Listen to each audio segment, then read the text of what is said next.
Ok, pessoal, boa noite então a todas e todos. Nós estamos aí nessa reunião que foi adiada por causa do feriado, e depois quero inclusive combinar com vocês da gente fazer um recessozinho por causa das férias da graduação e do mestrado. Vocês vão ter férias, eu não, né? Mas, de qualquer forma, e aí, para a nossa reunião de hoje, a gente tem a presença do professor René Dentes, e foi feito um convite através, mediado aí pelo Saulo, e aí a gente ficou muito feliz inclusive com o texto que foi mandado. Acho que todo mundo teve a oportunidade aí de ver. Eu acho que a gente vai ter tem um monte de pontos de interseção aí, de coisas que nós estamos discutindo aqui no nosso grupo, com a pesquisa que é feita pelo professor René. Então eu vou deixá-lo, na verdade, falar, não vou ficar aqui. Hoje a gente está aqui para ouvi-lo e depois a gente abre para discussão, ok? Então, mais uma Uhum. vez, obrigado, professor René. Obrigado, professor Alexandre. Boa noite a todos e a todas. Obrigado também ao Saulo aí pelo convite, né, em nome do grupo. É um prazer enorme estar aqui com vocês, várias pessoas aí que eu já conheço o trabalho, o qual tenho muita admiração. E, acima de tudo, tenho uma grande identificação com o grupo e considero que é um dos trabalhos mais fundamentais do momento que nós estamos vivendo na pós-modernidade, né? Eu Esse texto, né, ele na verdade é parte de um livro que vai ser lançado agora pelo grupo de pesquisa do qual eu faço parte, da Faculdade Jesuíta de Belo Horizonte, do grupo Diversidade Afetivo-Sexual e Teologia, né? É o único grupo católico que pesquisa esse tema no Brasil, né? Temos o grupo da Este, que é protestante, mas católico, no universo católico, é o da FAGE, da Faculdade Jesuíta. Bom, então, nesse texto eu dividi ele em três partes, né? E vou falar um pouquinho sobre algumas questões, comentar alguns pontos que eu coloquei aí, e depois queria escutá-los, ver reações, e a gente puder estabelecer um bom diálogo e vai ser bem interessante. Eu sou psicanalista, né? Isso é importante que a minha fala vem de três lugares, né? Vem da psicanálise, eu sou também graduado, mestre em filosofia e tenho doutorado em teologia, tendo estudado Paul Ricoeur, né? Eu estudei bastante esse filósofo, estudo até hoje, e fiz o pós-doutorado na Universidade Católica Portuguesa de Braga, na PUC-Rio e na Universidade de Friburgo, na Suíça. Venho estudando, né, o tema do perdão muito, já escrevi alguns livros sobre o tema, e o tema do perdão, para mim, é um tema de interseção entre a psicanálise, pela minha atuação clínica, pelo olhar clínico, a teologia e a filosofia, né? E o Riquerra está aí no meio dessas discussões. Esse grupo da Faculdade Jesuíta eu faço parte desde que quando eu fazia lá o doutorado e me mantive como pesquisador agora desse grupo. As questões relativas à sexualidade, elas me interessam muito pela questão da psicanálise, mas especialmente as discussões acerca da homoafetividade também, porque como elementos da clínica, né? Sobretudo por pensar o sofrimento psíquico fruto do preconceito, da exclusão, da violência, né? Física, simbólica e psicológica. Então, considero que realmente é algo, um tema urgente, né? A teologia da qual eu estou mais próximo, né, é a tradição da teologia da libertação. É uma teologia latino-americana, mas que fez uma passagem, né, de um conceito aí, de uma categoria de pobre, de excluído, apenas economicamente, que foi o tópico, né, dos teólogos da libertação de primeira geração, Gustavo Gutierrez, Leonardo Boff, Bebeto, e tantos outros, para os teólogos da libertação mais recentes, né, que trabalham temas de exclusão, de sujeitos vulneráveis, que são colocados como vulneráveis, né, e excluídos.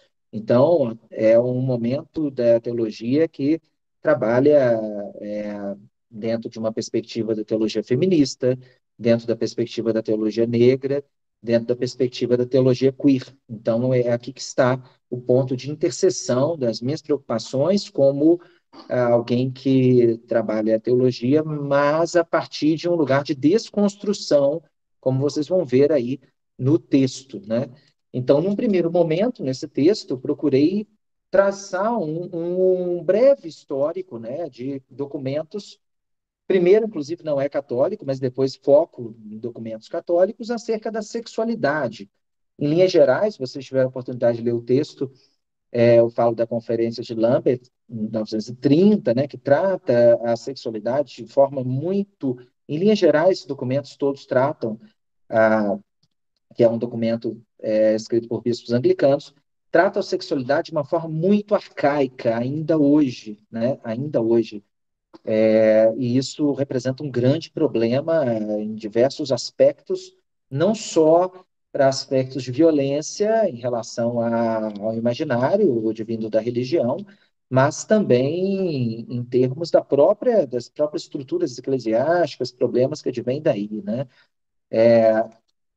Logicamente que Logicamente que a questão da sexualidade sempre foi muito maltratada e mal abordada no Ocidente, devido a uma tradição platônica e neoplatônica, e reforçada por um cristianismo dessa natureza também, mas, a meu ver, ocorre um atraso em leituras acerca da teologia que impedem de tratar essas questões de uma forma mais atualizada.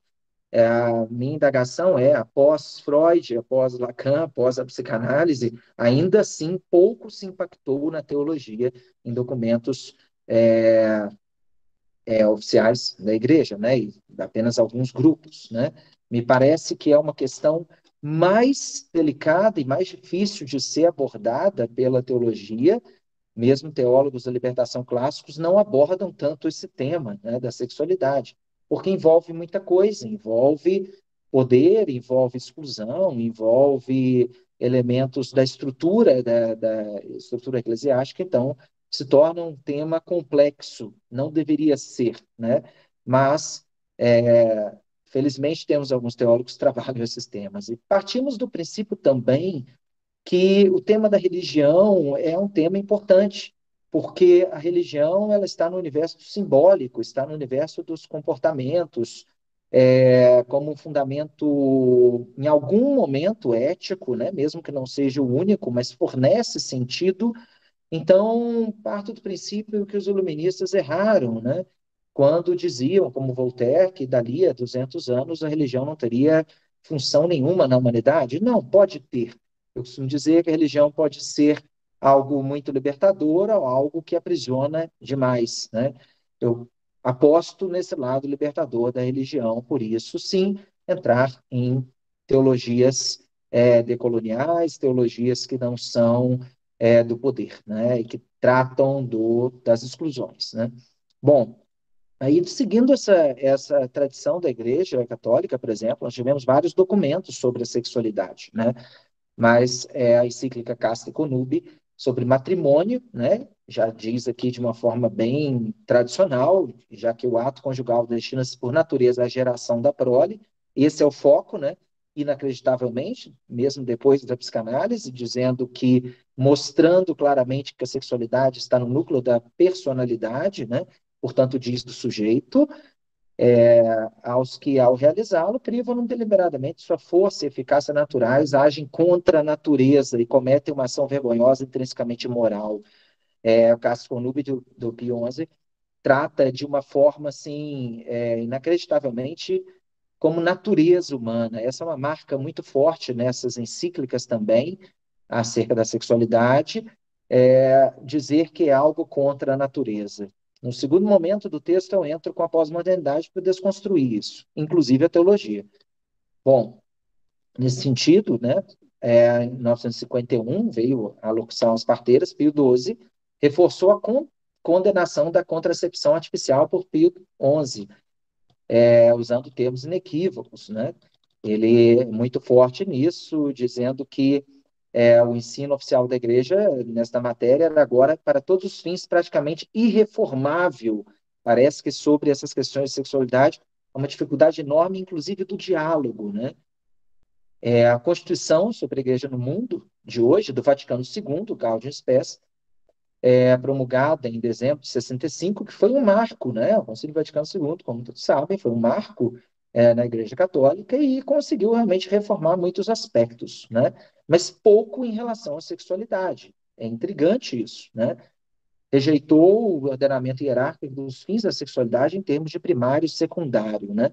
Recomendou que o princípio integrador para harmonizar ambos os fins do matrimônio seja a natureza da pessoa humana e seus atos, trazendo já o conceito aqui de natureza da pessoa humana, o que já é alguma coisa a mais, né? Chegamos, então, no ponto auge assim, desses documentos, que é a encíclica promulgada por Paulo VI, Humanae Vitae, né, que fala justamente, de 68, né, fala justamente da questão da contracepção, da sexualidade, a finalidade da sexualidade, né? Mas, mais uma vez, fala também da lei natural.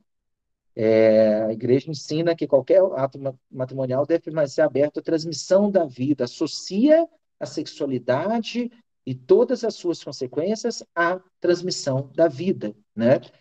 E aqui, trazendo o velho e bom Freud, Freud mesmo dizia, né? Olha, se a sexualidade foi algo feito por Deus, seja o que for, para a reprodução, foi algo muito mal feito, né? Porque não é sempre assim, é muito pouco, né? Então, foi a década de 60 que marcou uma virada decisiva nas atitudes e práticas de muitos católicos em relação às questões sexuais. A década de 60 trouxe, né, uma uma abertura no mundo em relação a isso, né? Em adventos de movimentos, né? Movimentos sociais e tal, um progresso na teologia bíblica, histórica, sistemática, que levaram a abordagem para a pessoa. Na teologia teve um progresso disso, principalmente teólogos franceses, progresso nas ciências do comportamento, nas ciências sociais, apreço mais profundo da dignidade, singularidade e liberdade de cada ser humano individual por parte da sociedade, teologia personalista do matrimônio, da sexualidade, trouxe sim uma ideia de pessoa e dignidade da pessoa humana, se tornou algo menos utilitário, pelo menos, né? Mas ainda insuficiente. O senso de liberdade pessoal perante as autoridades, isso também foi uma marca política da década de 60, facilidade de dispor de meios sofisticados de regulação da natalidade e a crescente consciência do problema da superpopulação e sua possível ameaça à qualidade global da vida humana, né? Então, diante disso, foi preciso uma reação, que veio justamente na década de 70, em 75, com a declaração sobre alguns pontos da ética sexual. A maneira agora de ser da sexualidade foi entendida, é, sempre foi muito compreendida, né, a partir de condicionamentos culturais, e que tem o ser humano de se autocompreender, né, e em cada época, em cada contexto cultural, né. Aí vem falando um pouco, né? Eu trouxe aqui o Garcia Rubio, um teólogo da PUC-Rio, bem interessante sobre esse tema, dizendo que a sexualidade não pode fugir, como outros temas da vida humana, não pode fugir de um condicionamento histórico, né? Há uma construção histórica, portanto, de poder, de exclusão nesse tema também, e a teologia não foge disso, né?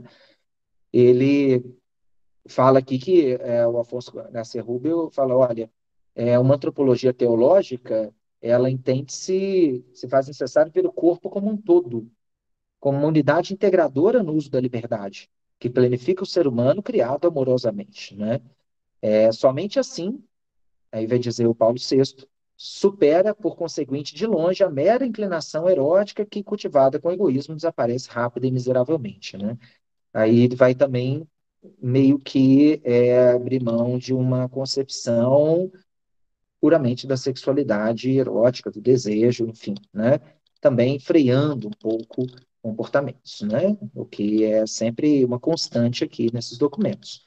Bom, então aí chegamos àquele que muitas vezes é considerado como progressista, né? Que é o documento Amores Letícia, né?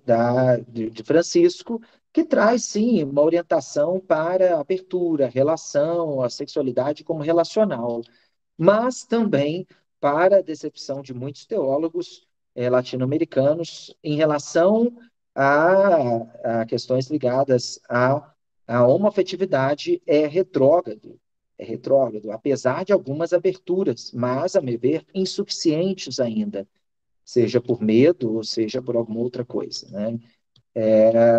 Ainda insuficiente, né? E muitas vezes são declarações um tanto quanto infelizes, né? Como recentemente, né? E aí entram os impactos daquilo que eu vejo como grande antídoto para essas questões de exclusões em relação à sexualidade. No fundo, o tema da sexualidade, ele trata, sim, ele está sempre implicado em tema de poder, né? Afinal, conhecer o sujeito é conhecer a sua sexualidade, os seus não ditos, seu inconsciente, seu desejo, isso é algo que não pode ser controlado por fora, por uma instituição, por medicamentos, por outros tantos aí entendidos, né? Então, a, a pós-modernidade me parece que traz um antídoto contra isso que sempre foi o fundamento de exclusões, que foi um pensamento metafísico, um pensamento de lei natural, que fez muito mal a toda essa discussão, né?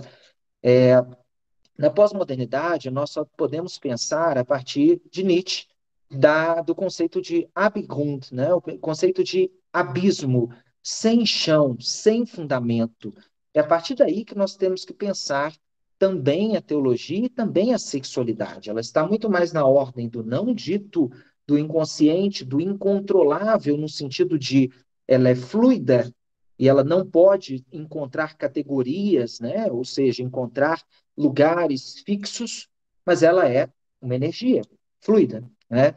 E com isso, a liberdade está nesse aspecto.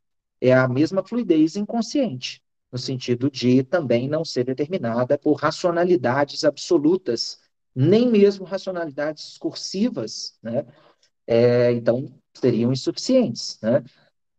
Nesse sentido, antídotos contra essas exclusões, essas metafísicas, essas leis naturais, entender como sexualidade como finalidade para alguma coisa, é algo extremamente violento, emeticamente violento, gera uma imitação a modelos, né? Modelos que não são humanos e que destroem o humano, né?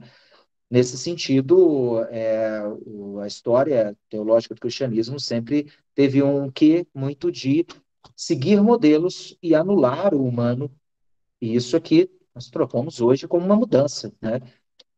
Trago aqui um teólogo latino-americano muito interessante, que é o Carlos Mendonça Álvares, novo, e ele vai dizer, um dominicano, e ele vai justamente mostrar aqui como que essa pós-modernidade ela deve trazer toda uma perspectiva, né, de abertura de sentido, de não encontrar mais um caminho único, racional, nem mesmo só da razão, mas pluralismos. A pós-modernidade traz aberturas, possibilidades, criações e não definições, né? Daí que é preciso também que a teologia reaja a isso e também não entre nessa possibilidade de definições, né? Pensar sem fundamento. Pensar sem fundamento. A meu ver, a pós-modernidade ela traz grandes desafios a três áreas, né? Costumo dizer isso aos meus alunos, e muito bom, desafios bons, né? Implica ao direito, porque o desafio de julgar sem fundamentos, que também está rodeado de elementos, muitas vezes, eu diria até provocativamente teológicos, né? Racionais absolutos. A educação, que também está rodeada de elementos teológicos racionais absolutos, e a própria teologia e as religiões, que propriamente é o lugar disso, mas que deve ser desconstruído também, e só assim que, como, por exemplo, o Gianni Vattimo vai mostrar, é só quando você tem esse esvaziamento da razão absoluta que você vai poder falar em algum elemento de vulnerabilidade, de, é, de esvaziamento, né, que é propriamente uma certa característica inicial do cristianismo, né, de o verbo se fez carne e se esvaziou, né? Esse é um ponto inicial do cristianismo, né? Então, se fez um poder do não poder, né? Uma fraqueza que é a força, né? Vamos dizer assim, a abertura, a alteridade ao outro, ao inefável, ao imponderável, né? Nesse sentido. Então, no entender do Gilbert, Paul Gilbert, se a modernidade pretende levar a racionalidade no sentido da história da vida humana, a pós-modernidade contesta a possibilidade desse empreendimento. O que não significa que a modernidade tenha perdido o direito à palavra, ou não tenha capacidade mais nada de contribuir. Né? Não, a pós-modernidade pode contar caminhos, mas entenda que esses caminhos são frágeis, são débeis, são limitados, né? E devem ser entendidos como tal, né? Por isso, qualquer fundamentação teórica atual encontra-se flutuando e tem como único sentido reconhecer uma outra, né? Torna-se inútil buscar sua coerência com respeito a qualquer realidade que seja. Mark Taylor, segundo Mark Taylor, os sistemas complexos possuem uma característica imprescindível. O surgimento de um sistema complexo ocorre justamente em um espaço de possibilidade, de caos. Manter o caos, o aleatório, que se encontra entre as condições de muita ordem e de muita desordem. Esta fronteira é à beira do caos, sempre afastada do equilíbrio, como diria também o William Brigodini, um filósofo importante da ciência. Né? A meu ver, essa dimensão nada mais próximo do que uma dimensão inconsciente dessa fluidez e também da sexualidade. Né? Nesse contexto de complexidade, a pós-modernidade, é possível entender o corpo e o sujeito sob outro prisma daquele afirmado pelas tradições filosóficas e teológicas ocidentais. Dentro desse contexto, a teologia moral passa a ter implicações importantes. Sexualidade, por exemplo, passa a ser vista sob outro prisma, entendida não mais como utilitária, com fins procriativos unicamente, mas como núcleo da personalidade. Corpo é visto mais do que biológico, mas menos do que o espiritual platônico. Um corpo vulnerável. Ou seja, o corpo é aquele que pertence ao sujeito, que o torna livre, agente e sua historicidade. Né? Aí vem falando um pouco do corpo, trago Nietzsche, trago Foucault para discussões, inclusive o livro póstumo publicado recentemente de Foucault, traduzido, Confissões da Carne, que é muitíssimo interessante. Foucault faz um trabalho belíssimo em relação à patrística, mostrando como que essa questão de sexualidade foi maltratada pelo pensamento dos padres da igreja na patrística, o corpo mantendo memória em sofrimento. E eu gostaria de falar um pouco sobre trazer aqui para a discussão uma proposta teológica que é trazendo o André Moscoff, né, que é um teólogo importante na teologia queer no Brasil, e que faz uma alusão à Frida. Né? O corpo que nós estamos falando é um corpo como aquele do desejo, mas aquele que liga, que dá sentido ao humano no mundo. Né? É um corpo nu, NU, mundo, né? Nesse sentido. O Moscoff, ele vai dizer assim, né? O Moscoff é autor de alguns textos bem importantes na teologia queer, né? Bem interessante, usa de muita ironia interessantíssima. No quadro La Venedita, a figura do veado é, a um só tempo, um instrumento através do qual Frida Kahlo pode exprimir sua realidade, seu mundo e ela própria dizendo-se. Forma e conteúdo se misturam. Enquanto é algo fora de si mesma, meio, metáfora, o veado é também a materialização conteúdo que fala por si. Veado de Frida, Frida veado e vice-versa. O ser que ocupa o lugar central da pintura, portanto, é uma criação de Frida. E é um veado. O veado é a fuga do seu destino, a decisão sobre o seu nascimento, a ordenação provisória de sua vida, que não tem ordem. Justamente essa complexidade na caoticidade, e isso é humano dela, né? Começa e termina várias vezes, sobe, desce, gira, dá piruetas, vai para lá e para cá e para lá, sacudida, sacudindo-se, acidentando-se. Seu signo não é câncer, mas veado. É uma condição, um corpo ferido, que faz parte de um sujeito vulnerável, excluído da filosofia, da teologia, da salvação, enquadrado pela ciência violentamente, né?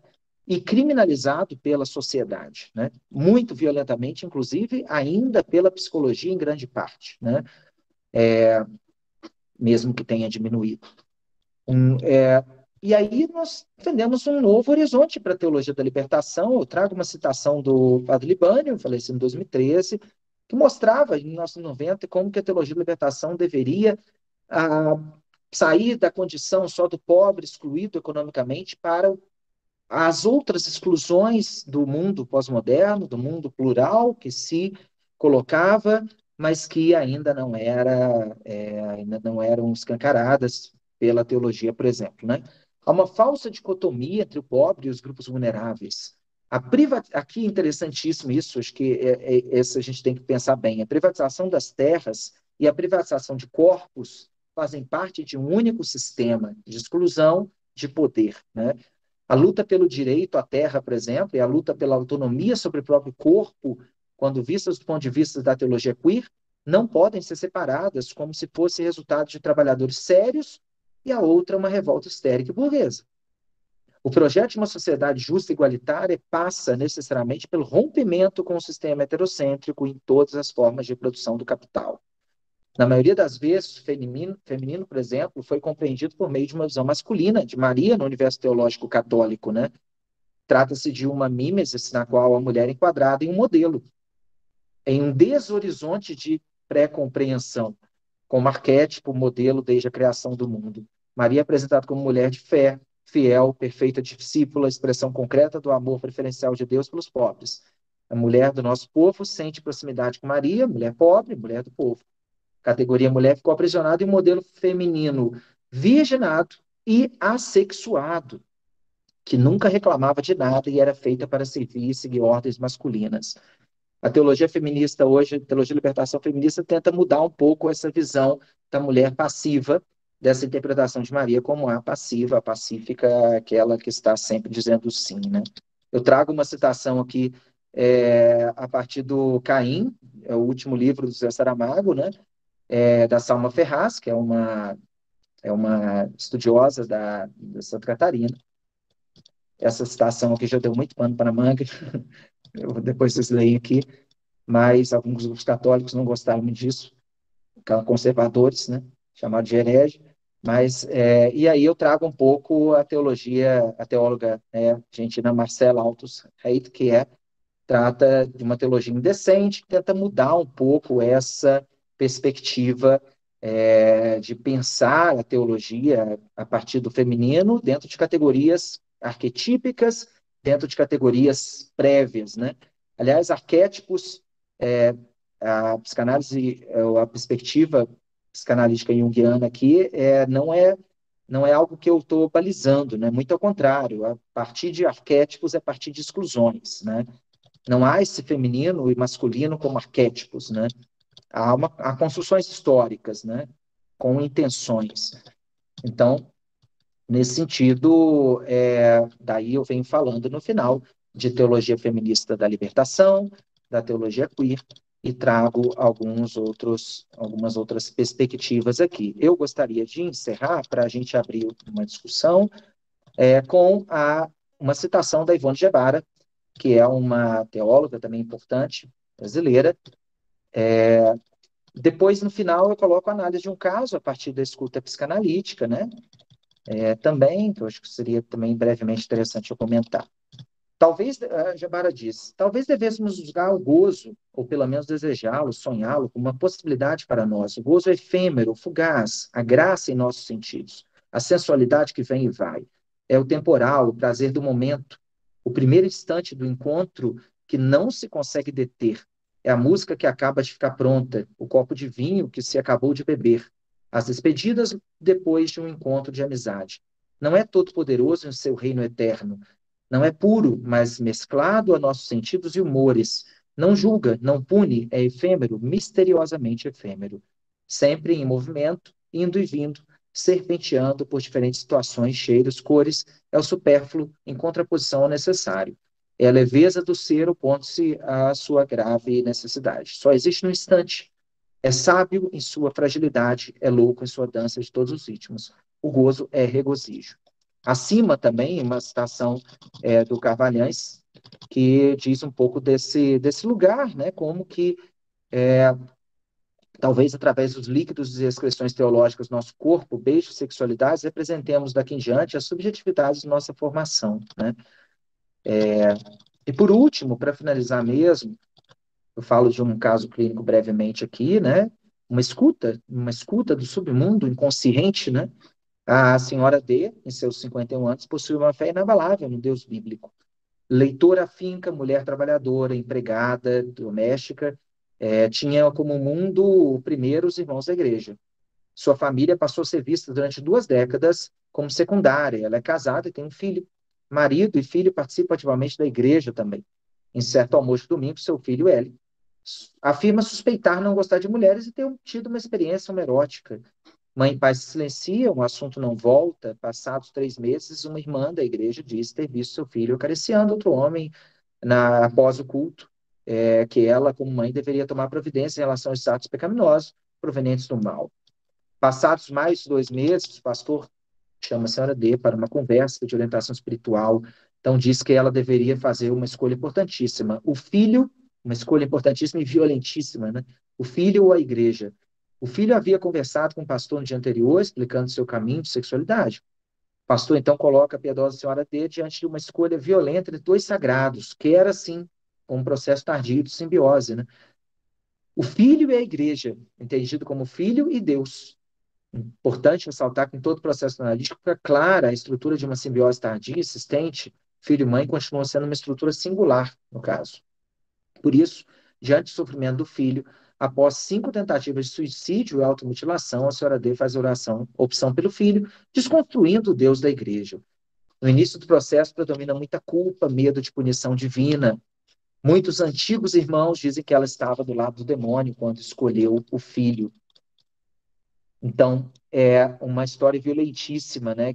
Mas ela acaba escolhendo o sagrado mais humano, que é o filho, e não o violento de uma estrutura metafísica, excludente, teológica e pouco cristã, arrisco dizer, ou quase nada cristã, nesse sentido.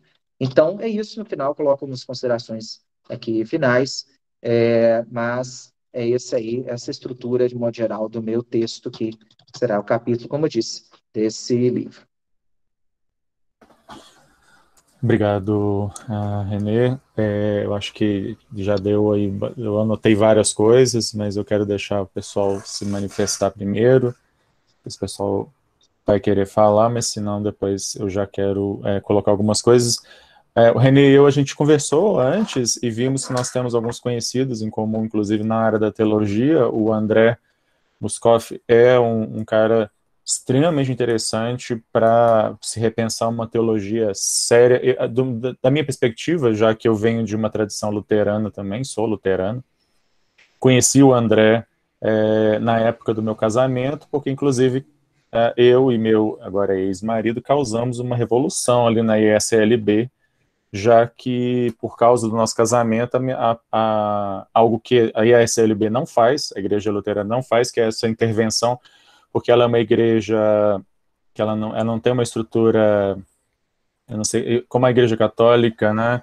Aquela estrutura tão hierárquica, assim, as paróquias elas são muito autônomas, mas a pastora da minha paróquia, ela quase sofreu um processo administrativo dentro da igreja luterana, porque ela disse que faria o meu casamento e tal.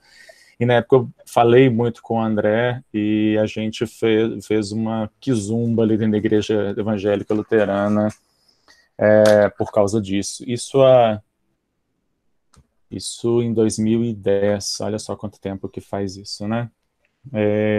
E infelizmente eu não acho que a igreja luterana tenha mudado muito de lá para cá. Ela tem uma posição bastante interessante com relação a isso. Você pode ser membro da igreja, você é aceito como membro da igreja, né, diferente da maior parte das igrejas evangélicas, mesmo as protestantes tradicionais no Brasil, só que ela te nega alguns dos sacramentos, né, ela te nega alguns dos benefícios, o casamento era um deles. Ou seja, você é tratado como cidadão de segunda classe. E isso, para as nossas discussões aqui, é algo muito sério, né, porque, obviamente, isso causa um sofrimento, isso causa uma exclusão. Isso, obviamente, para nós do direito, quem é aqui do direito, né, a maior parte. sabe o quanto que isso é violento do ponto de vista dos direitos fundamentais, enfim. Eu relevei essas questões há muito tempo, mas é interessante como é que o André participou bastante aí dessas discussões lá atrás. Nem sei se ele se lembra disso, tem muitos anos que eu não converso com ele. Mas vamos lá, pessoal, eu falei que ia deixar vocês falarem, vou deixá-los falarem e abrirem as discussões aí para a gente poder avançar. Lud. Não me contenho. Renê, muito bom te ouvir. Deu vontade de ler, eu não li o texto ainda, mas fiz um monte de anotação aqui. Eu prometo que eu não vou fazer todas as perguntas, senão eu vou tomar o tempo do grupo de novo. Mas, por hora, o que eu fiquei interessada assim, em saber, né?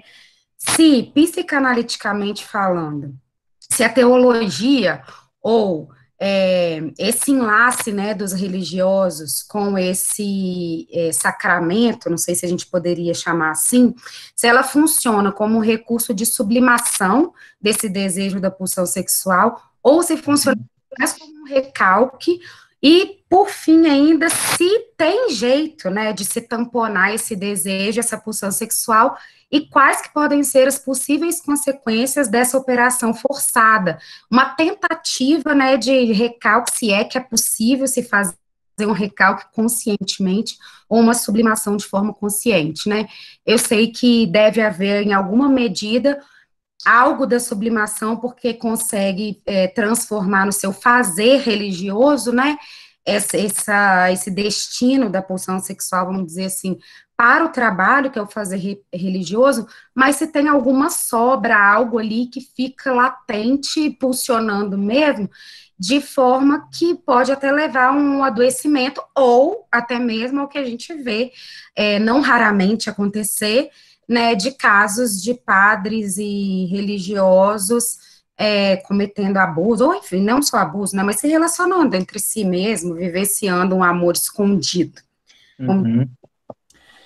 Só antes do René responder, eu posso falar da minha experiência, inclusive, nesse sentido, porque isso causa um adoecimento, certamente, viu, Lud?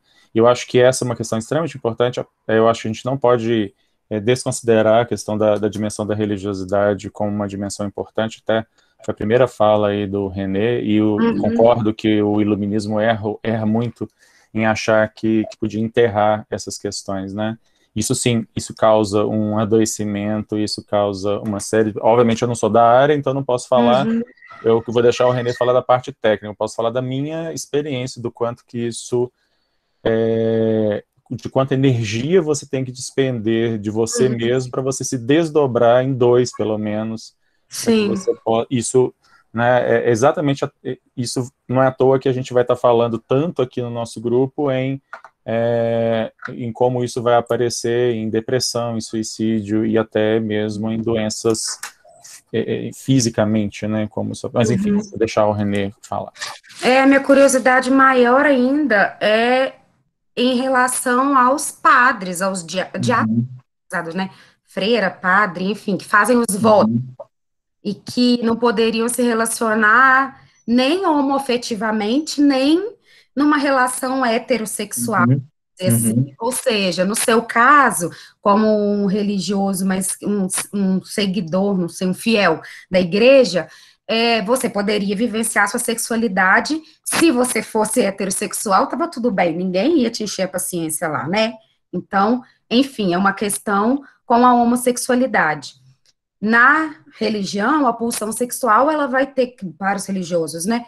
Ela vai ter que ser totalmente tamponada, desviada ou recalcada. Isso que eu quero entender, assim, com o René, qual que é o mecanismo psíquico de funcionamento do destino dessa pulsão. Não dá tipo assim. A não ser que todos os padres fossem assexuais, o que, creio eu, não sejam. Não é possível. Então, veja, Ludmila, eu acho que a questão aí passa por muitos lugares, né? Eu já, até ano passado, eu fazia uma assessoria psicológica numa congregação em Belo Horizonte, por exemplo. Atualmente eu sou professor da PUC Minas também. Já dei aula no seminário, Mariana, por exemplo. E tem todo esse vínculo também com a faculdade jesuíta, né? Enfim, tem muito vínculo com o catolicismo. Isso. O que eu vejo é que há, de fato, um sofrimento enorme psíquico dos presbíteros, né? Tanto no sentido dos padres, assim, e dos seminaristas. O que acontece é que, no fundo, não há essa sublimação. O que acontece é que existe, sim, uma prática, só que isso não é dito. E, por outro lado, quando é sublimado, acontece um problema maior, porque essa sublimação vem de duas formas, a meu ver. Uma de poder, um exercício de gozo do poder, né? Porque, de certa maneira, exerce um poder, sim, é figura de padre, em alguns Sim, com lugares mais, certeza. outros menos. Então, vem com um gozo do poder, né? O gozo também no conservadorismo da religião, na punição, né? Na punição, Agressividade, na né? agressividade, isso existe muito, ou então uma sublimação por vias filosóficas, teológicas, né? Pelo intelecto, isso também é muito comum de se ver. Então, eu acho que a grande questão é que por outro lado, eu vejo que também existe uma sublimação, vamos dizer, que a gente poderia dizer na psicanálise, por exemplo, com o Laplanche, né, que diz essa sublimação de uma forma assim mais estética, né? Quer dizer, qual que seria a real sublimação? A possibilidade de sublimação pela via estética, artística, que não seria uma forma de violentar a sexualidade, né? Mas sim de canalizá-la, sem, sem limitá-la, vamos dizer assim, né?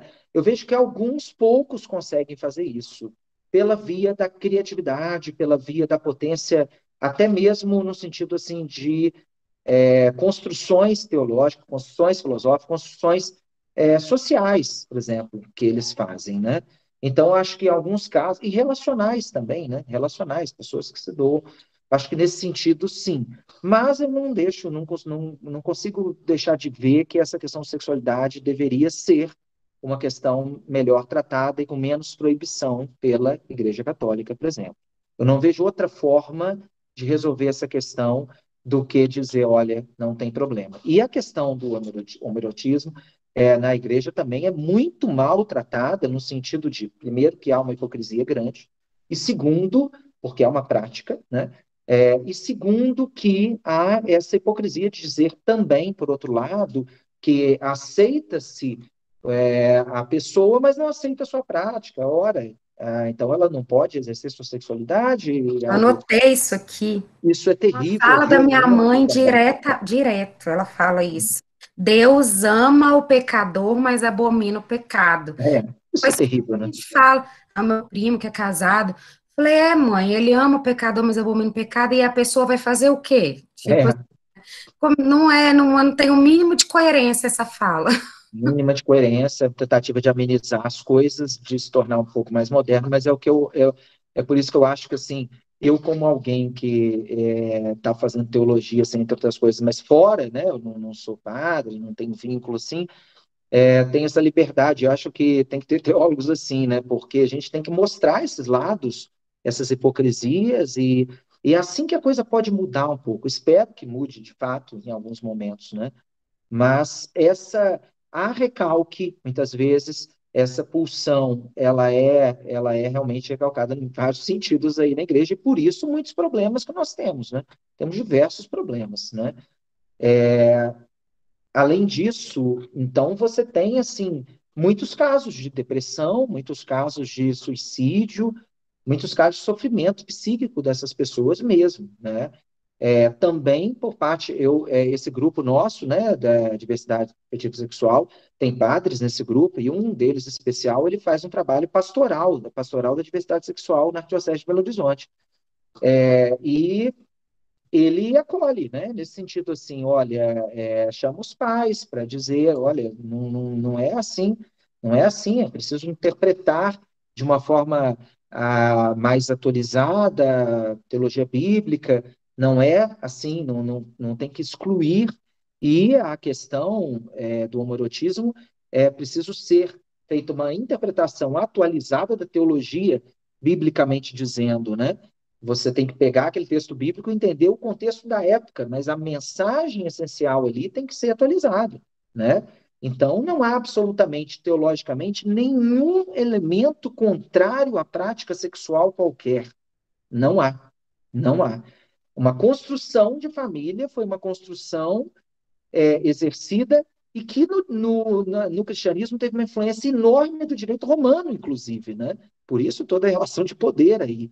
Então, e do judaísmo também, né? Então, nesse sentido, não há incongruências, né? Isso que é preciso entender. Mas, de fato, as estruturas, né, eclesiásticas, elas estão assim ainda, elas têm medo, né, de perder espaço, poder, coisas assim, né? Obrigada. Muito bom. Bibiana.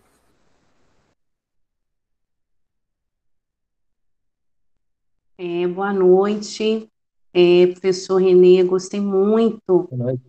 das explanações, do que você trouxe para a gente hoje. E como eu venho da área da comunicação social, e eu estou muito ligada aos movimentos feministas, me chamou a atenção a questão de Maria. Quando você coloca a palavra, você evoca o arquétipo de Maria, né? Que aí você traz toda essa questão da santidade, do virginal, da pureza. Eu, tempos atrás, assisti Maria Madalena. Então, só a gente colocar uma outra palavrinha, que aí esse arquétipo muda totalmente, né? Do anjo, o diabo, digamos assim, né? E depois a Igreja Católica fez uma retratação, né, a Maria Madalena, aquela coisa toda. Mas, assim, o estrago já tinha sido feito. Aqui no Ocidente, quando você fala Maria Madalena, as pessoas já logo associam a prostituta, né, Uhum. a mulher prostituta, né, aquela que é adúltera, né? E aí eu queria que você comentasse um pouco sobre essa questão da retratação, das retratações, né, que a Igreja Católica faz, por exemplo, nesses casos, né, fez nesse caso, não sei se um outro grande caso que você tenha conhecimento, mas eu queria que você falasse um pouco sobre essas retratações depois de grande prejuízo à imagem mesmo, né, ao que é exposto, né? E pedir a todos aí para que assistam, viu, gente, na Netflix, Maria Madalena, porque vale muito a pena. Ela, na realidade, não é nada disso que se pintou, que parece ser, né, aqui para a gente, para o Ocidente. Pelo contrário, era uma mulher muito inteligente, que sabia ler e escrever, e naquela época, saber ler e escrever para uma mulher era algo extraordinário. Enfim, queria que você comentasse um pouquinho sobre Uhum. isso aí. Obrigada, viu?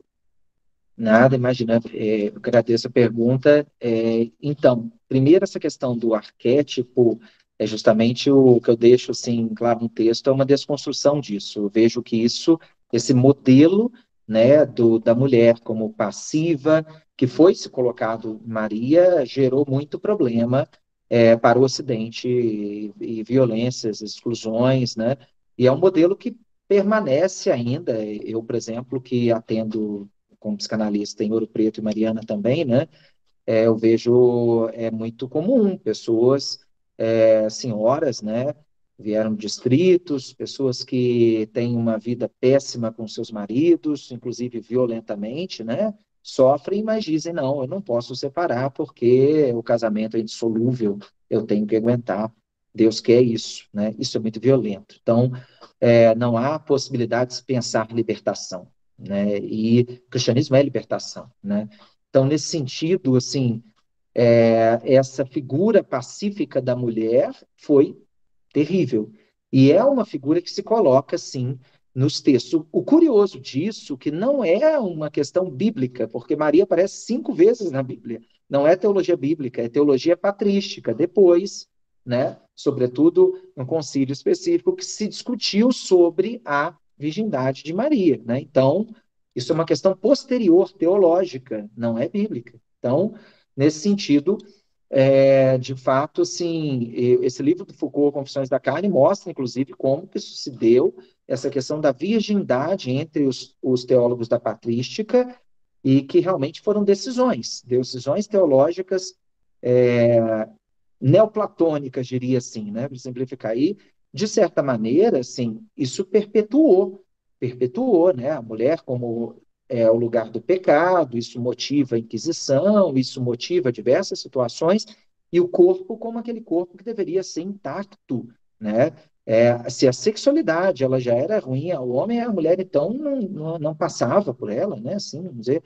Então isso é realmente o desejo sexual, tudo isso, né? E até hoje tem isso no imaginário aí, né? Em alguns contextos. Então realmente tem que ser desconstruído esse arquétipo. A teologia feminista, ela tenta um pouco desconstruir isso, mostrando que o cristianismo pode ser interpretado teologicamente, rigorosamente, a partir de outros modelos da mulher, né? Não modelos, vamos tirar essa palavra, né? Mas outros horizontes, vamos dizer assim, né? É esse o ponto importante. A questão de Maria Madalena foi retratada, sim, mas pouco ainda, né? Esses estudos existem estudos teológicos, inclusive, que mostram a aproximação de Jesus, mas são a aproximação dela de Jesus, inclusive mostrando como que a troca entre eles era uma troca assim de diálogo, né? Porque ele, como alguém que veio de uma tradição rabínica, que sabia as escrituras, né, e tal, conseguia ter uma interlocução com ela que talvez não tivesse com os outros, né? Os apóstolos homens. Então, assim, só que isso é uma teologia não oficial, existem teologias não oficiais, né? Mas rigorosas, né? Sérias, sobretudo em ambientes teológicos norte-americanos, né? Tem muita teologia, assim, não oficial. Mas, então, em escolas teológicas de lá. Então, o que que acontece? Isso assim, tem, sim, o próprio Papa Francisco já deu declarações, né? Não escreveu sobre isso, mas já teve, sim, anúncios apostólicos sobre essa questão de Maria Madalena retratando, né? Mas, a meu ver, o caminho principal seria o estudo, que esses estudos fossem mais divulgados, né? Para ter realmente esse outro modelo. E essas teologias, que sobretudo na América Latina elas são mais efervescentes, elas deveriam ganhar mais espaço, né? Deveriam ganhar mais espaço para que fosse aos poucos desconstruindo esses modelos tão preconceituosos. É curioso que essa teologia ela não é muito feita na Europa, né? Quando eu cheguei falar. Eu fui prestar um trabalho de pós-doutorado na Universidade de Friburgo, que é uma universidade católica, né, que tem uma teologia católica, é pública, né, mas é católica. É, as pessoas, teólogos suíços, eles ficaram extremamente assim, o que está falando de um Deus sem absoluto, né, que eu trabalhava a partir da perspectiva do Riquet, mas de uma teologia latino-americana, quando eu falava em teologia queer, teologia feminista, o povo achava uma coisa um tanto quanto, assim, não é teologia isso, né? Ou pelo menos é uma teologia feita em outros lugares, né? A teologia latino-americana nesse sentido está muito à frente, né? Existe mais essa abertura, essas críticas, né, e tal, e essa potência criativa também, né? Então, nesse sentido, assim, talvez porque eles não tenham sociedades tão plurais assim, né? Não tenham tantas exclusões, ou as exclusões que têm não olham que são as dos imigrantes, né? A democracia insuficiente, iluminista, que não consegue lidar com os imigrantes, né? Os vulneráveis. Então, nesse sentido, assim, eu vejo que é preciso, né? Essas teologias que olham essas vulnerabilidades, né? Essas exclusões que tenham mais espaço, né? Mais discussões, né? Bruna?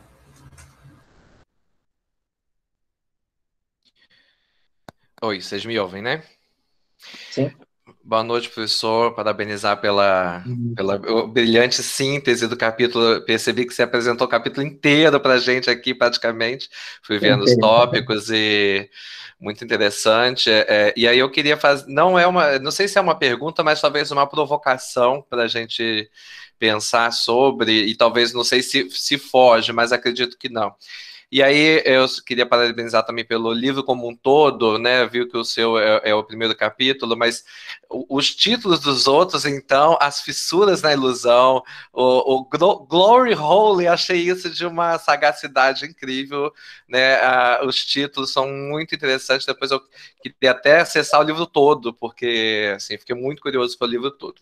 A minha provocação é no sentido de pensar por que a religião ou as religiões, especificamente o que você traz hoje para a gente, né, na religião cristã, por que ela se preocupa tanto com a sexualidade? E aí, quando você traz, né, no título a questão da liberdade, e aí a gente fala de sexualidade, liberdade, tradição cristã, e qualquer busca que a gente faz rapidamente no Google, sobre religião e sexualidade, não sei por que aparece política. Aparece imediatamente política. A palavra liberdade me remete a uma questão de questão também que tem a ver com a questão política, os direitos das pessoas, né? Então, quando a gente pensa lá em 1891, na Constituição, quando você tem o Estado é denominado laico, mas aí, quando que saiu do cristianismo? Nunca, né? Então, assim, é laico cristão. Então, assim, é difícil de você se ver num outro papel, né? Então, a minha provocação é nesse sentido, né? Por que a religião, e aí entra toda uma interferência de um Estado político nessa questão da sexualidade, nesse traz no seu texto, década de 90, quando é entendido que não é doença, mas há pouco tempo retorna a cura gay. Então, assim, é entendido, mas não é esquecido, né? Eu fui para psiquiatra na década de 90, a igreja não me permite que eu participe de um culto se eu não seguir aquela situação, né? Eu particularmente já devo ter comentado que eu frequentava uma igreja evangélica com meu pai, que era evangélico, e em 2009, até que a pastora virou para mim após 6 meses, eu super curtindo o culto lá, cantando, quase participando do ministério de louvor, e aí a pastora fala assim, aí irmão, vamos seguir outro caminho? Jesus tem um outro caminho para você. Eu falei, poxa pastora, eu estava tão feliz aqui, mas aí ela mas desse jeito você não é bem-vindo aqui. Eu falei, nossa, obrigado. Então, desculpa se a minha presença te incomoda tanto. Eu vou, então, infelizmente, a partir daquele dia eu nunca mais voltei à igreja, nessa igreja. E assim, não que eu tenha ódio desse Cristo, né? Não sou cristão. Não me considero cristão, porque eu não considero Cristo o único Cristo, né? Jesus o único Cristo. Mas, e aí você fica um pouco... Essas coisas dão raiva nas pessoas, né? Nossa, então agora eu não gosto. Ela fala, esse teu Deus que me... mas ele não abomina o pecado? Eu não sou pecador. Então ele não me abomina, ele me abraça, ele me recebe. Então por que a religião se preocupa tanto com o holy glory dos outros, né? Remetendo aí o seu texto também do livro, aliás. Então, por que existe, ou existe uma explicação por que vira e mexe a igreja se posiciona, a igreja especificamente cristã, se posiciona sobre a sexualidade? Professor Gunnar, né? Isso. Obrigado pela sua questão, pela sua pergunta. Então, veja, eu penso o seguinte, eu depois de refletir muito sobre isso também, assim, por quê, né? E é interessante que na prática, alguns conservadores, por exemplo, até aceitam dialogar sobre uma teologia indígena, ou sobre uma teologia negra, ou uma teologia feminista, mas teologia queer, esse povo passa longe, né? Por quê? Já me fiz muito essa pergunta. A meu ver, a questão da sexualidade é realmente o grande, assim, a grande questão que os conservadores vão lutar contra a liberdade. Por quê? Porque é, no fundo, aquilo que diz de nós mesmos, né? A sexualidade, pós-psicanálise, a gente pode dizer que é o núcleo da personalidade. Então, saber sobre elementos da sexualidade, ou principalmente não saber, mas vivenciar livremente, vivenciar e, vamos dizer, os elementos do corpo, do gozo, do sensível, remete a elementos da nossa formação de personalidade, do nosso inconsciente, os nossos não ditos, das nossas vulnerabilidades, do nosso desejo. E a religião, ela entra num esquema violento de que ela é a única detentora desse saber. Ela tem que fornecer esse saber às pessoas, né? É impressionante como que eu vejo, por exemplo, pessoas até hoje que chegam nos padres em confissões para dizer assim, olha, eu posso não fazer isso na minha vida, eu devo seguir esse ou esse caminho. Elas não têm autonomia. E as pessoas, algumas delas esperam isso da igreja, das igrejas, que as igrejas digam quem elas são. Se você tem a liberdade na questão da sexualidade, do corpo, desse, não autoconhecimento, mas de uma liberdade da sua subjetividade, vamos dizer assim, se essa dimensão é mais livre, talvez não precise mais dessa instituição. Então, me parece que é uma questão de poder. Poder do conhecimento, né? Não toque, tipo assim, não pode tocar nesses aspectos para que eu diga quem você é e o que você deve fazer. Não há mais poder e violência do que essa, né? Então, assim, não há violência maior do que essa. Então, a meu ver, é um pouco isso, sabe? Pessoal, eu acho que é muito nesse sentido. Agora, por outro lado, também é um controle, exatamente, controle dos corpos, essa ideia da privatização de terras, privatização dos corpos, né? Quando você define a sexualidade, quando você define um caminho, você controla. E essa é a questão, me parece, sabe? Se tem medo da fluidez, tem medo dessa liberdade, né? Começando pela própria estrutura eclesiástica, né? Porque se você, isso poderia trazer uma quebra de paradigmas, né?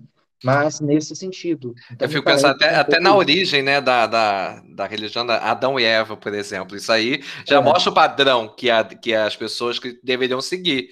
Não tem Adão é. e Ivo, eu vi isso a vida inteira. Ó, não tem Adão e Ivo. Então eu falei, Mas né? e assim, o que acontece é que teologia mais avisada da igreja, mesmo teologia assim, dada em universidade, sabe que esses elementos são elementos míticos, né? Nenhum teólogo mais avisado parte desses princípios que são míticos, são histórias, são narrativas, né?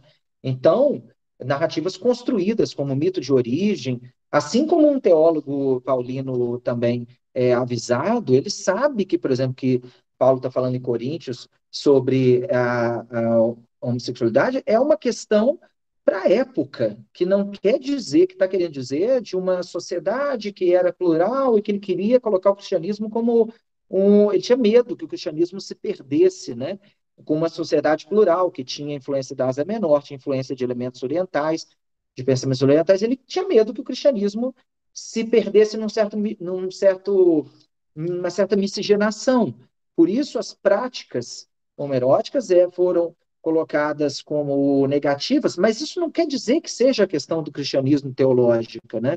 Se você for pensar, o próprio Cristo, né, encarnação do Verbo, não parte disso, não fala nesses elementos de sexualidade assim, dessa forma, entende? Então, não tem realmente por que as religiões se preocuparem tanto com questões de sexualidade. Isso é algo absurdo. Se você for ver grupos, por exemplo, no universo que eu tenho mais contato, católicos, conservadores, o povo tá assim, passando manuais contra a masturbação, manuais contra coisas diversas, assim, para você saber lidar com seu cônjuge, coisas assim, sexualmente, é Sim, uma a coisa ministra terrível. não queria fazer a castidade nos jovens? Exatamente.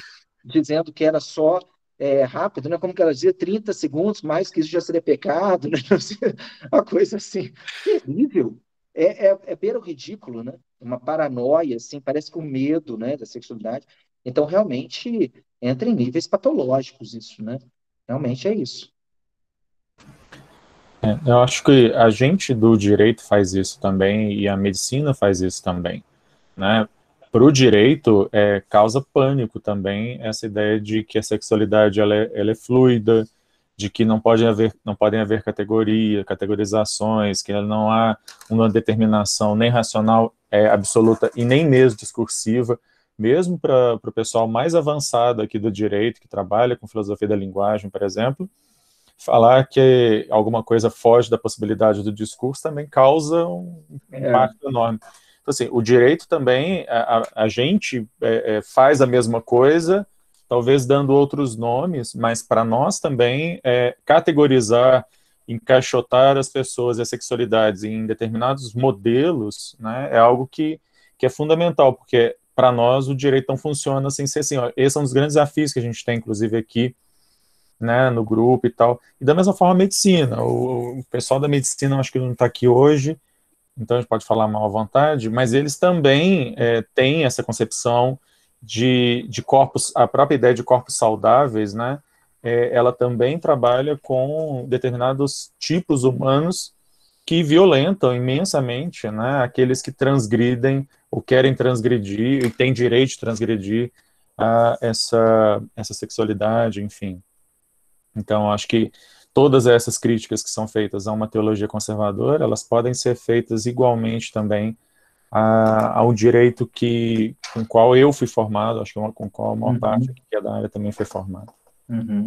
Eu acho, professor Bahia, no direito quem consegue, eu acho que uma perspectiva que consegue, assim, talvez sair um pouco disso, eu sei, toda a questão do discurso habermasiana, se pretende, né, fundamentar o Estado Democrático a partir daí de uma teoria do reconhecimento, mas eu acho que talvez seria necessário uma teoria da não determinação do reconhecimento, né, uma teoria negativa do reconhecimento, no sentido de tirar esses elementos metafísicos que fazem muito mal ao direito. Eu acho que uma perspectiva, eu gosto muito do diálogo entre direito e psicanálise, é a perspectiva do professor Jacinto Coutinho, né?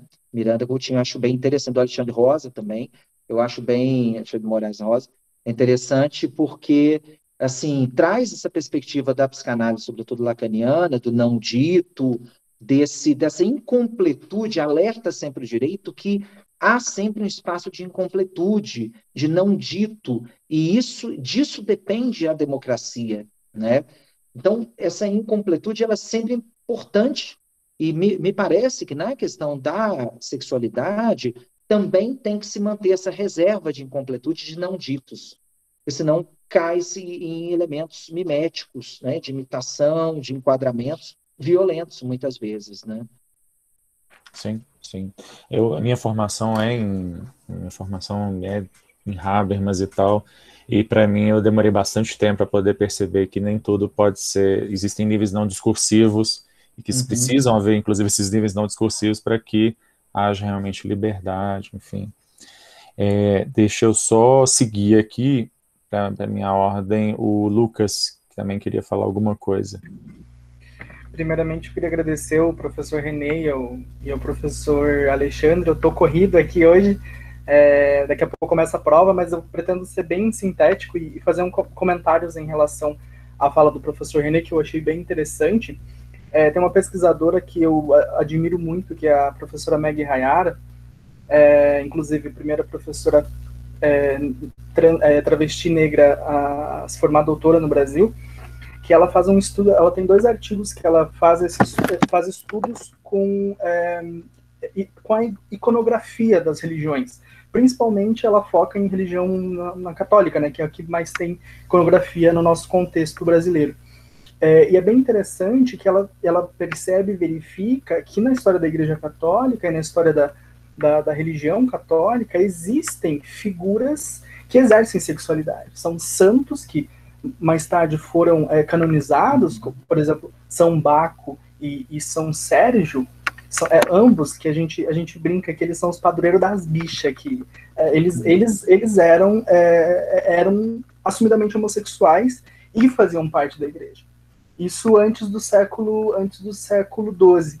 E temos a representação também de 2 freiras lésbicas e negras, que é a Santa Perpétua e a Santa Felicidade. Aqui em Curitiba tem um bairro que se chama Santa Felicidade, que é extremamente tradicional, e toda vez que eu vou lá, eu fico muito feliz em saber que é um bairro tão tradicional da burguesia curitibana, é o bairro de uma santa negra e lésbica. É interessante saber isso. E eu queria saber do professor René, se ele acha que esse apagamento, pelo menos para os católicos, que é tão importante essa iconografia, você ver o divino por meio das lentes da obra, da arte, como que isso a gente exclui e finge que não existe pessoas com sexualidade. A professora Meg Hayara traz divindades, até o nome do artigo é sensacional, Abrindo as Portas do Armário Celestial, é um nome sensacional, e divas divinas e poderosas, que ela elenca todas as deusas travestis e transexuais que existem nas religiões,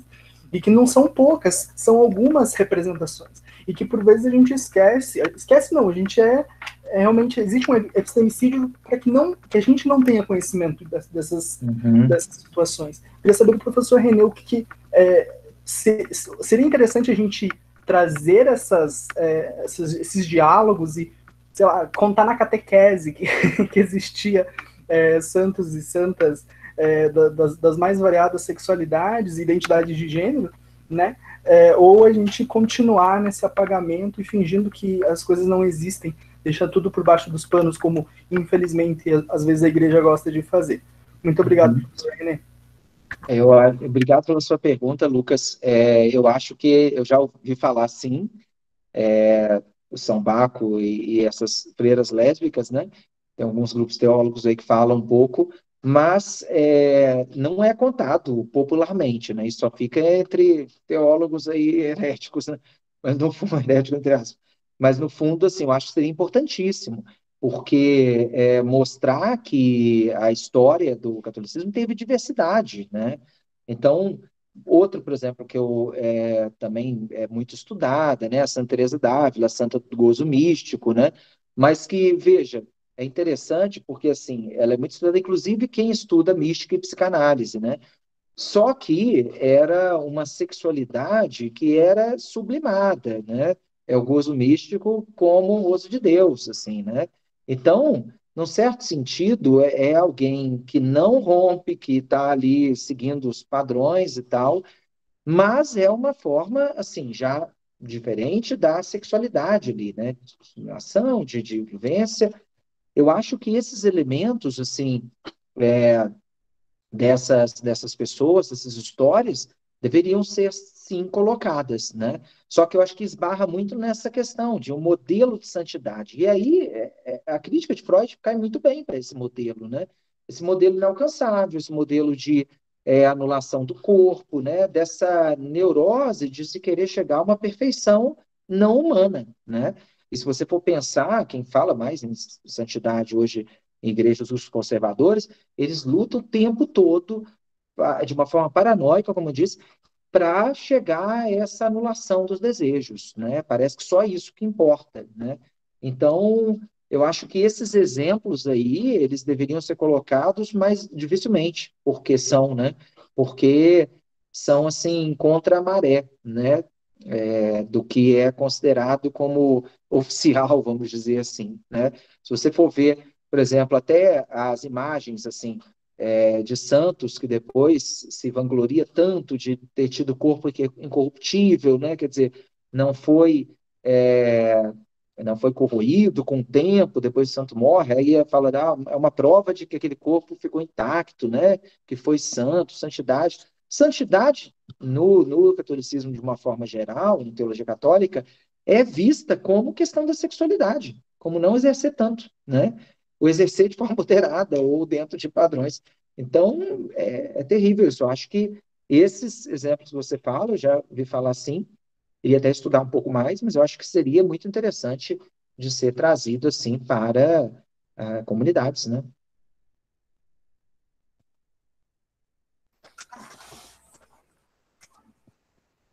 Ok, pessoal, acho que vamos encerrar por aqui. A gente já alugou o professor René há muito tempo, Imagina. né? Eu, mais uma vez, agradeço a sua presença aqui. Eu acho que levantou uma série de questões para nós, para a gente poder ampliar as nossas discussões. Para mim, certamente, muita coisa eu tenho anotado aqui, muita coisa para poder pensar e repensar, e de repente até refazer meu contato com o André. Quem sabe a gente até pode trocar aí algumas figurinhas, né? Então, obrigado mesmo, René, pela palestra, pela presença aqui, pelo debate. Pessoal, eu vou fazer o seguinte, os alunos da UFOP, de graduação e do mestrado, nós estamos, na verdade, já entrando de férias, vamos ter uma férias aí de um mês, vamos voltar no final do mês que vem. Estamos com esse calendário maluco. Eu vou depois fazer uma enquete lá no WhatsApp, que eu acho que é mais fácil, e daí a gente não ocupa muito tempo aqui, para vocês poderem decidir aí, a maioria decidir se a gente continua agora, ou se paramos seguindo o calendário maluco da UFOP. Uma outra coisa que eu também vou pedir para vocês se manifestarem lá é sobre um edital que eu coloquei lá o link e que eu acho que a gente poderia realmente participar, fazendo contato aí com alguma ONG, principalmente alguma ONG que trata de pessoas vivendo com HIV.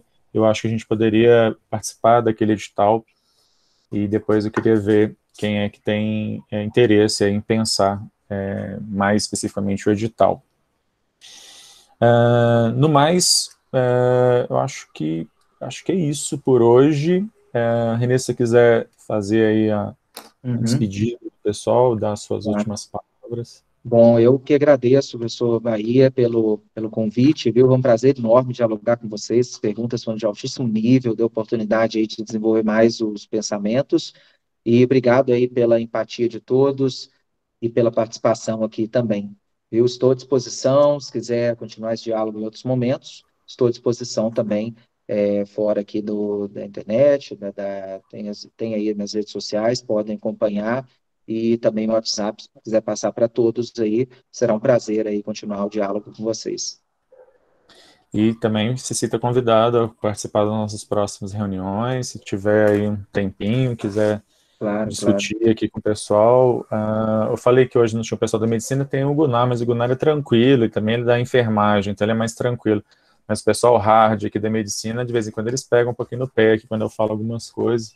Então pode ser interessante aí, se quiser brigar um tiquinho com o pessoal da medicina, que são piores que o pessoal do direito, viu? Pessoal, obrigado então, a presença de todos e todos. Obrigado pelo convite, viu, Saulo? Foi uma excelente indicação que você fez. E aí a gente decide então nossos próximos passos lá no grupo. Ok, gente? Obrigado pela presença e até. Tchau. Tchau. Deixa eu encerrar aqui a gravação.